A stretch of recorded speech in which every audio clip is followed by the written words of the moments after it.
Hey everyone, welcome back to my channel our travel story. So ఇప్పుడైతే మేము గోవా వెళ్తున్నాము. So నేను సోది లేకుండా మ్యాటర్ చెప్పేస్తాను. సో ఇప్పుడు జూన్ మంత్ కదా, సో ఖచ్చితంగా వర్షాలు ఉంటాయి. సో ఎప్పుడైనా సరే మేము లాస్ట్ టైం కూడా జూన్లోనే వెళ్ళాము. సో 2023లో వెళ్ళాము, మళ్ళీ ఇప్పుడు వెళ్తున్నాము ఆఫ్టర్ 3 years. అండ్ ఎలా ఉందో చూడాలి, ఏమైనా చేంజ్ ఉందా లేదా అని. సో ఇక్కడ అవన్నీ క్లౌడ్స్ చూస్తేనే అర్థమవుతుంది. కొంచెం క్లైమేట్ అయితే చాలా కూల్ ఉంది. అండ్ మేము అక్కడ ల్యాండ్ అవ్వగానే ఫుల్ వర్షం అనమాట. సో మేము వెళ్ళి ఫ్రెష్ అయ్యి అలా బీచ్కి వచ్చేసాము, బగ్గా బీచ్కి. సో ఇక్కడ చూస్తున్నారు కదా, క్లైమేట్ చూస్తేనే అర్థమవుతుంది ఎంత వర్షాలు ఉన్నాయో అని. సో వర్షం పడి ఆగిపోయింది. సో వర్షాలు కంటిన్యూస్లీ పడుతూనే ఉన్నాయి. సో లాస్ట్ వీక్ జూన్ మంత్లోనే ఎవరో చనిపోయారంట, 2-3 మెంబర్స్. కొంచెం వెళ్ళినప్పుడు జాగ్రత్తగా ఉండండి, లోపలికి వెళ్ళకండి, మరీ లోపలికి ఎప్పుడు ఏమవుతుందో తెలీదు. సో ఇక్కడైతే జనాలు అయితే నిజంగా అసలు అక్కడ ఏం నీట్గా లేదు, అంతా గలీజ్ ఉంది, ఆడుతూనే ఉన్నారు. సో ఇంకా ఓసిడి పీపుల్ అయితే నాలాంటి వాళ్ళు అసలు ఏ రకంగానూ ఆడలేరు. సో నేను దూరం నుంచి కొంచెం జూమ్ చేస్తూ మీకు చూపించడానికి వీడియోస్ తీశాను. క్లైమేట్ అయితే కూల్ ఉంది. సో ఇక్కడ కొంతమంది చేపలు కూడా పడతారు లోపల.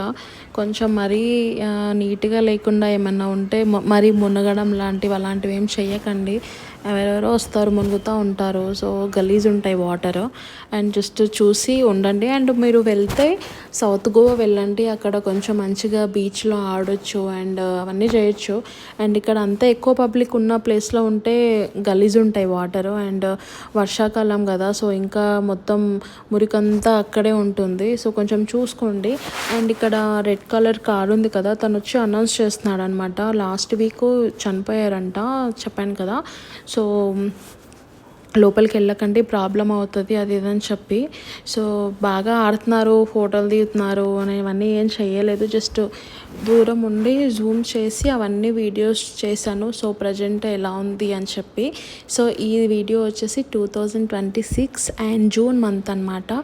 సో అది. అండ్ తర్వాత మేము అక్కడ అవన్నీ చూసేసి వచ్చేసి ఫ్రెష్ అయ్యి డిన్నర్కి వచ్చేసాము. మేమున్న హోటల్లో ఇది బఫే అనమాట. చిన్నగా ఉంటుంది, మరీ పెద్దగా ఉండదు, అలానే చిన్నగా ఉండదు, డీసెంట్ ఫుడ్ ఉంటుంది.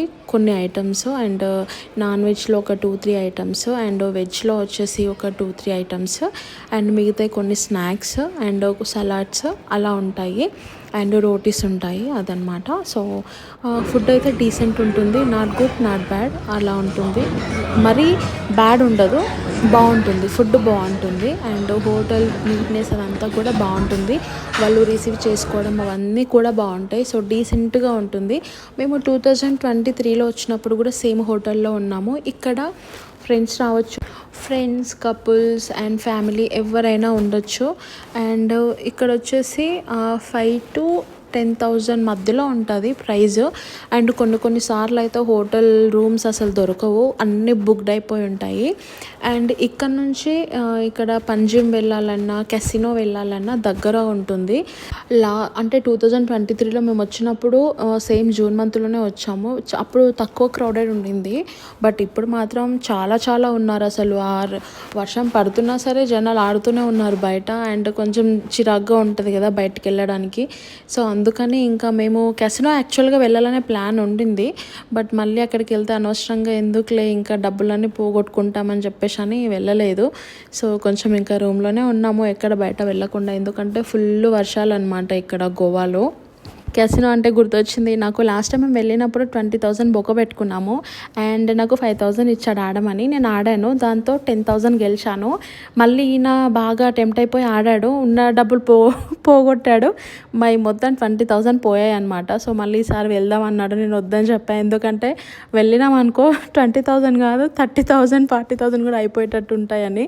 ఎందుకంటే ఫుల్ టెంప్టింగ్ ఉంటుంది అది గేమ్ ఆడుతూ ఉన్నప్పుడు, ఇంకా ఆడాలని. అందుకే క్యాన్సిల్ చేసుకున్నాము. సో ఒకరోజు నైట్ ఇందులో ఉండి నెక్స్ట్ డేకి ఇంకా వేరే హోటల్కి వెళ్తున్నాం అనమాట. అక్కడే ఫుల్ డే మొత్తం అక్కడే ఉండాలి. సో కొంచెం దూరం ఉంటుంది, మోర్జిమ్ దగ్గర. సో అక్కడికి వెళ్ళిపోవాలి. సో ఇది వచ్చేసి ఇంకా బ్రేక్ఫాస్ట్ మేము ఆల్రెడీ చేసేసాము, జస్ట్ ఫేస్ వాష్ చేసుకొని బయలుదేరిపోయామన్నమాట. సో ఎందుకంటే ఆల్రెడీ బయట వెళ్తే ట్యాన్ అంతా అవుతాము, సో వెళ్ళి ఫ్రెష్ అవుదామని చెప్పి మేము జస్ట్ ఫేస్ వాష్ చేసుకొని బ్రేక్ఫాస్ట్ చేసేసి ఇంకా 11:30 కల్లా చెక్అవుట్ అయిపోయామన్నమాట. సో ఇది వచ్చేసి స్విమ్మింగ్ పూల్. సో డీసెంట్గానే ఉంటుంది, బాగుంటుంది. అండ్ ఫ్యామిలీతో వస్తే మాత్రం కొంచెం బాగుంటుంది హోటల్. అండ్ ఇక్కడ వచ్చేసి మ్యూజిక్ ఉంటుంది నైట్ టైంలో. సో రెస్టారెంట్ లాగా వెళ్ళి తినొచ్చు. అండ్ అక్కడ బఫే ఉంటుంది, ఇంతకుముందు చూపించాను కదా బ్రేక్ఫాస్ట్ చేసే ప్లేస్లో, అక్కడ బఫే ఉంటుంది. ఇక్కడ వచ్చేసి రెస్టారెంట్ అనమాట అది. అండ్ ఇలా ఉంటుంది లోపల. ఇది వచ్చేసి ఎంట్రీ అనమాట. ఇక్కడ వచ్చేసి ఇది రిసెప్షన్ అనమాట. సో మా హస్బెండ్ వెళ్ళి మాట్లాడుతున్నాడు, చెక్అవుట్ చేస్తాం కదా, సో అది. అండ్ ఇది పెద్దగా ఉంటుంది, నీట్గానే ఉంటాయి. అండ్ ఫ్రెండ్స్, ఫ్యామిలీస్, కపుల్స్ ఎవరైనా రావచ్చు. సో ప్రైస్ కూడా 5,000 to 10,000 మధ్యలో ఉంటుంది. సో డీసెంట్ ప్రైస్ అనమాట. అండ్ వీడియో ఎలా ఉందో కామెంట్ చేయండి. ఇంతవరకు నన్ను ఎవరైతే సపోర్ట్ చేస్తున్నారో వాళ్ళందరికీ thank you so much. And next వీడియోలో మళ్ళీ కలుద్దాం. Thanks for watching. బాయ్.